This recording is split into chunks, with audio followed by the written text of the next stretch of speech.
From the New Arts and Media Studios in Milwaukee, I'm Charles Bursell. This is The Log.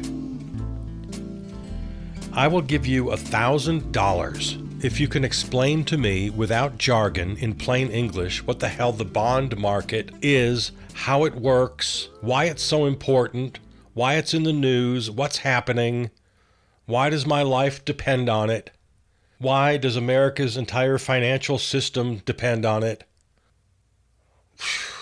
Money. If you know me at all, if you've listened to this program at all, you know that I'm an abolitionist. I want to literally abolish money. It's just nothing but a pain in our neck 24 hours a day. It's used to accumulate power. Nothing good can come from it. The very concept of money needs to be abolished from the earth, from our minds. Okay, so I'm exaggerating a little bit. I'm not quite that naive about the bond market, about the financial industry. But maybe not. Socrates taught us that the more you learn, the more you know, the more you understand how much you don't know.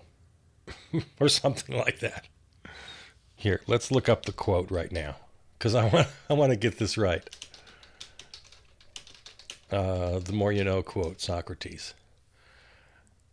The more you know, the more you realize you know nothing. Okay, that's much more succinct. Thank you, Socrates. Is a modern paraphrase of a concept attributed to the ancient Greek philosopher Socrates. Okay, well, I'll take it. The more you know, the more you realize you know nothing. That's my experience with money and finance. I've tried over the years, I really have, to be better educated about how the financial system works. Especially since I'm such a critic. And I've read books and articles and listened to podcasts about anarchist economics. I've often mentioned David Graeber, The Dawn of Everything, where he tells us that modern financial systems, the concept of money itself, has not been a universal, ever-present concept. We as humans spent thousands, tens of thousands, hundreds of thousands of years as a species on this planet without having to worry about bond yields. His other seminal work, Debt, the First 5,000 Years, discusses the very concept of money and why it's completely unnecessary. So as I was kind of steeped in this kind of literature and this kind of thinking, I did go back. And I've now spent many years trying to understand how money works. What Adam Smith had to say, what the Keynesians had to say, what Friedman had to say. And I keep coming back to Socrates. The more I know, the more I realize I know nothing. The world of money and finance is this hodgepodge labyrinth of nonsense. And the more I learn about it, the more convinced I am of my abolitionist approach, of my devotion to an anarchist economy. All this uproar about the bond market recently. How we ever got into a situation where this complex Rube Goldberg, too many cooks in the kitchen system can wreak havoc with our lives. Because now all of a sudden, oh my God, our pension fund, my retirement is tied up in this. The unemployment rate, am I going to lose my job? Because this fantastical, mythical bond market? And men in suits having anxiety attacks in boardrooms high atop skyscrapers on Wall Street? It's madness. The financial world is utter madness. And the more I learn about it, the more I realize how complicated, how convoluted this complex, nightmarish, Kafkaesque world built by these madmen. I've had it. And now toss into the mix cryptocurrencies, a giant scam, another complex, tangled web of grifters and scammers. World Liberty, the Orange Menace crime family's little storefront in that world. Now going to become a bank. I don't even know what that means. What the hell does that even mean? What are they doing? The whole Capital One thing made headlines recently. the Orange Menace is suing Capital One because they closed more than 300 bank accounts he had with Capital One. He was debanked because they were flagged for financial activity that had characteristics of money laundering. That's what we learned in this court filing a week or two ago. Another recent headline with our buddy Scott Bessent of the Treasury Department. The Corporate Transparency Act of 2021 created a registry so that we could know who actually owns American companies. Well, now that's gone. Thrown into the wood chipper. Basically making shell companies now easier to establish, to maintain. You know, the kind of shell companies that Jeffrey Epstein would use to move his assets around for his sex trafficking network. The kind of shell company that Orange Menace lawyers established to pay Stormy Daniels. The kind of shell companies that Jared Kushner established to hide millions of dollars going in and out of the crime family business. So yeah, this registry now dismantled. And by all accounts, it was working pretty well. The Financial Crimes Enforcement Network, FinCEN, was able to successfully track down illicit funds that nefarious players were attempting to move around the chess table here. No more. Nope. They call it regulatory relief for small business. No. It's a calculated move used to assist the organized crime syndicate that is our government. The entire system, the entire financial system needs to be burned to the ground. Now we've got benevolent dictator Orange Menace deciding to flood the beef market with millions of pounds of foreign beef, and for some reason he refuses to disclose the nations with whom he's dealing. Promises American consumers that this mystery beef will be sold at their local grocery store at 25% off the normal price. No reason to believe that promise any more than we believe any of his other promises. So he's making private deals that can't be disclosed, screwing American ranchers, putting mystery beef on our table, and promising price controls. For somebody who keeps crying communism, why does he keep doing these kind of Chinese communist, Russian, Soviet kind of moves? Dictating price controls? Yeah, they shout and cry and wring their hands over communism, which is a word they don't even understand. What they think it means, or what they want it to mean, is Soviet Russia, the worst of the worst, Stalin. And yet they're engaging in classic Soviet-style finance. Chinese Communist Party finance. The United States federal government owns stock in over 30 companies, 30 private companies. In some, we, the American people, the federal government, are majority owners in these private for-profit companies. Make any of this make sense? The financial world is upside down, sideways, it's every which way but loose. And you just have to know, that the Orange Menace and his oligarch buddies are getting a taste out of every move they make. Hell, look at Venezuela. Okay, we'll just send in the army, kidnap the president and his wife, take over the oil, sell it, put the money in a Swiss bank account. Nobody knows how much money it is or where it is. Billions of dollars embezzled from Venezuela's state-owned oil company have repeatedly been traced to Swiss bank accounts. The whole thing stinks. The long-promised chump accounts recently became real. U.S. Department of the Treasury handing out $1,000 a pop to the little ones, to newborns in America.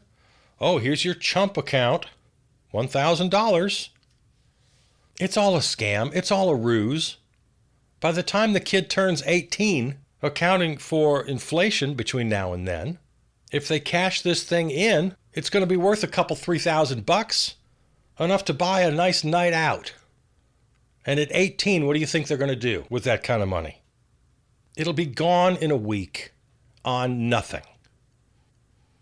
The only people who are going to benefit are rich families who can actually put this away, who can actually contribute month after month, year after year.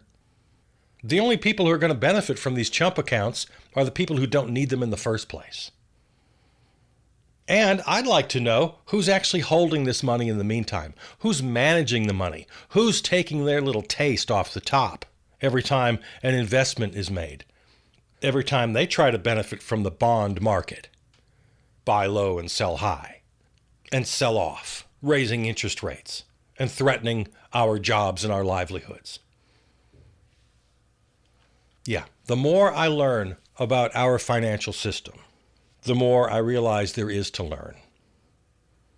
And the more I am disgusted by it, and the more convinced I am than ever that the anarchist approach, the abolitionist approach, the decentralization of money and finance from our very core systems is the only way to go. This one's bothered me for a very long time. The debate over immigrants to America, documented, undocumented, doesn't matter, and the work they do. Because in this very heated debate over immigration over the last couple of decades, there seem to be two sides primarily. One is the MAGA kick them all out of the country idea. We want all undocumented immigrants out, and we want to reduce or even end legal immigration. Pretty extreme, very wrong, in my opinion. But let's look at the other side, the so-called liberal argument. Op-eds, expert interviews, these panel discussions. Oh, that's horrible. That's dehumanizing immigrants.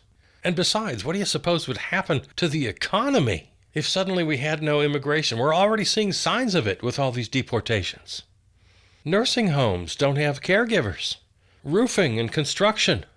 Food processing plants, meat cutters. We need immigrants. Who else is going to take all these jobs in hospitality, in restaurants and hotels? My God, agriculture, the farm workers. Who's going to milk our cows? Who's going to pick our grapes? Much of the argument from that side of the aisle, they're right, the economy will tank without immigrant workers. My problem, of course, with all of this is that's kind of where they leave it.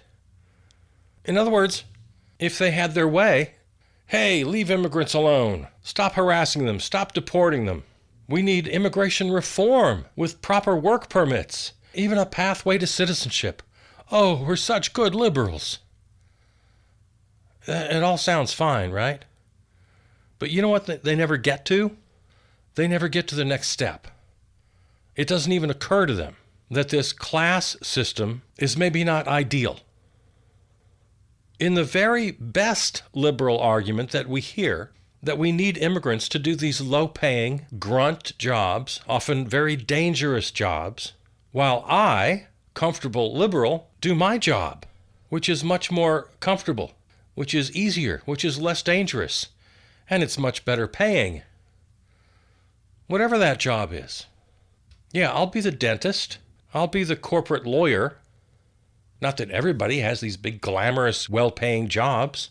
We know for a fact, Bernie keeps reminding us, that 60% of Americans live paycheck to paycheck.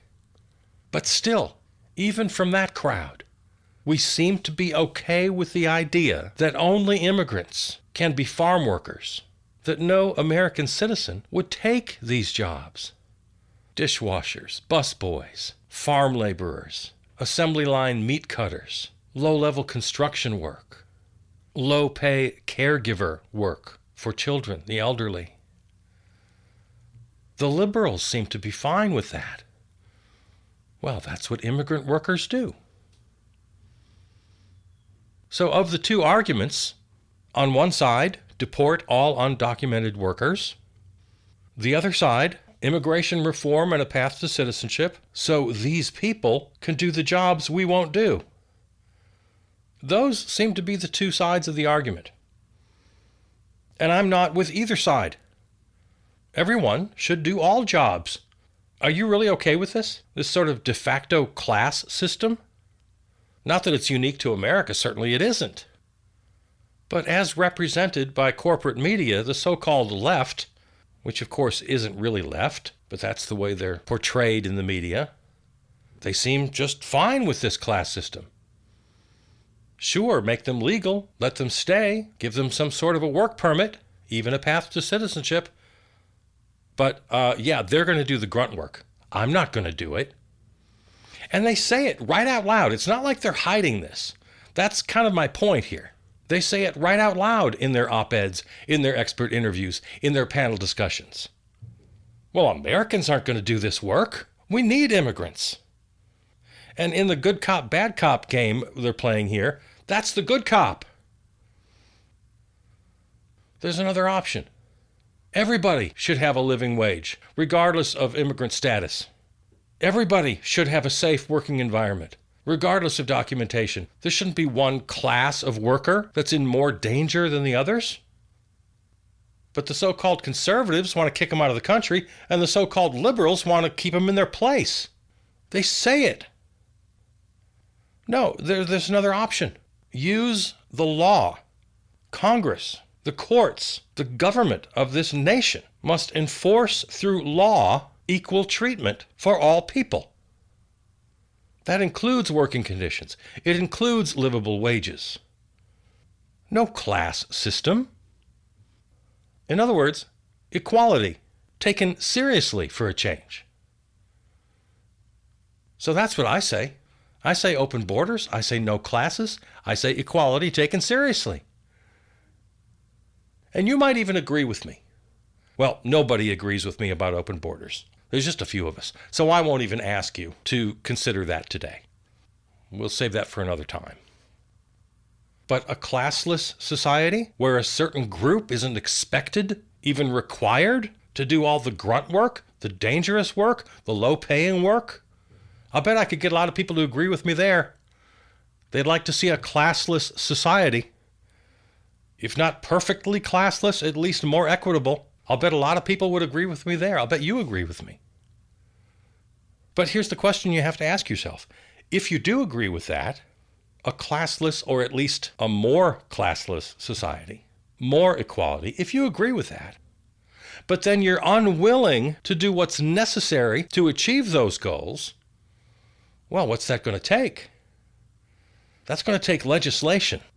That's going to take acts of Congress, local ordinances, state laws, enforcement of these ordinances, these laws, these acts of Congress, enforcement from local police, from state sheriffs, from the courts, from Congress. It doesn't just happen. So ask yourself, if you agree with me on the basics, that there shouldn't be a lower, underprivileged class to do the dirty work. If you agree with me that that's a bad thing, it's immoral, and if you agree with me that equality should be taken seriously, regardless of immigration status, if I've got you on those two, then I'm asking you to go along with me on point number 3, and that is the legislation and the enforcement required to guarantee 1 and 2. If you can't bring yourself to even imagine that, what it would take, what you might have to demand from office holders, from the candidates you're going to choose at the next election, if you're not willing to seriously look at what it will take to get us there, well, then you better do some self-evaluation. You better rethink this. That's on you. Because so far, it's been really, really easy. It just trips right off the tongue. Well, we need these people to do all this work, this low-paying, dangerous work that Americans won't do. We need them. No. If you really care about this, then you have to care about the solution. And if you can't do that, then you and I are not on the same side of this argument. Because right now there are two sides, and they're both wrong. I mean, one is worse. For sure, one is a lot worse. But both are wrong. Think about all the neighbors who came out last winter in Minneapolis. This was before the murders of Renee Good and Alex Preddy. There were already massive protests, thousands of people in the streets, hundreds, maybe thousands of people helping their immigrant neighbors get their kids to school, get groceries for them. Were any of them making that so-called liberal argument? Well, we need them to be the nannies to our children. I'm certainly not going to work down at that dangerous meat cutting plant. No, the people in Minneapolis had it exactly right. They weren't making that argument. All they knew is that they were neighbors, friends, coworkers, people, human beings who deserve dignity, freedom, who don't deserve harassment, who don't deserve this classification into some lower status. I was never more proud to be an American and a Midwesterner than when I saw the people of Minneapolis last winter come out for their neighbors and friends. So the next time the topic of immigration comes up, whether it's ideas for immigration reform, or we're all condemning the horrible fascist mass deportation, ICE, Gestapo tactics, the next time this comes up in conversation, please don't let yourself fall back on the, we need immigrants for the economy. I'm not going to do those jobs. Please don't fall back on that one. And give some real thought to the steps it will take to get us where we really need to be. Fairness, equity, basic decency for all people. Because if you can't get there, you're not so liberal or leftist that you think you are. Remember when the Orange Menace threatened to annihilate the entire nation of Iran, to decimate its culture, that over-the-top language, an entire civilization will be blown away? Yeah, well, if you'll recall, what he was describing in his little tweets were war crimes. He was threatening war crimes. And I heard from people reporting on this, talking to scholars, military experts, that the threats themselves were tantamount to war crimes. Well, he's at it again. Quote, "Any country that allows its financial institutions, businesses, airports, or government entities to provide any type of lifeline to Iran will itself face tremendous, all caps, economic consequences." Part of a lengthy tweet he wrote the other night. Oil smuggling, swap lines, cash transfers, exchange houses, ship registries, front companies, it all needs to stop now, all caps. You know who you are. This will be an economic D-Day, and we need all of our allies to stand with the United States of America to isolate and defeat the Iran threat. So, technically, the experts don't call this a war crime. I'm not sure why. But okay, what do the experts call it? Well, a crime against humanity. Yeah, I'll take it. Okay, so legal experts might reject the war crime label, but those same experts do argue that these kind of aggressive unilateral blockades constitute a crime against humanity, a violation of human rights. To me, it seems self-evident, but what do I know? So what do the experts say?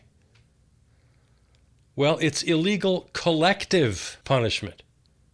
And collective punishment in wartime, military attacks on civilians, war crimes.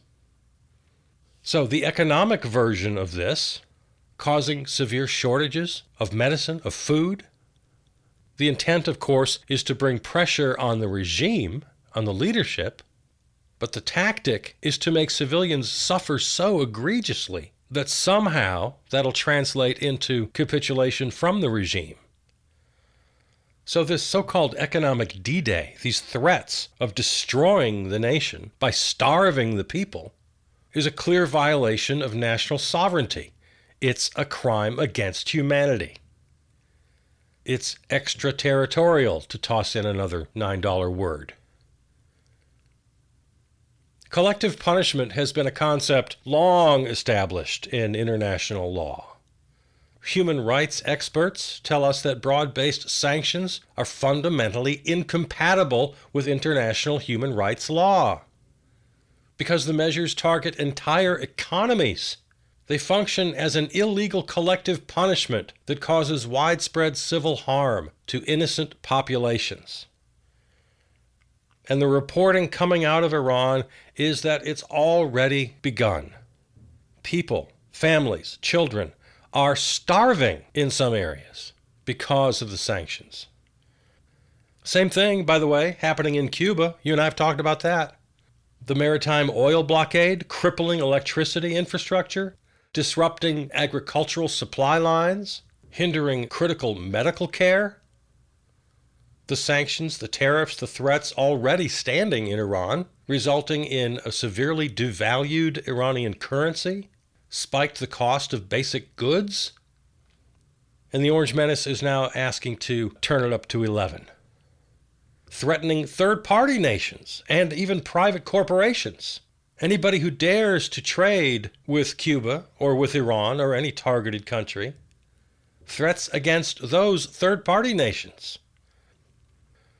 Just moments before I opened up the mic here, I heard, I think it was Scott Bessent, Treasury Secretary, pull out the old George W. Bush line. You're either with us or you're against us. Yeah.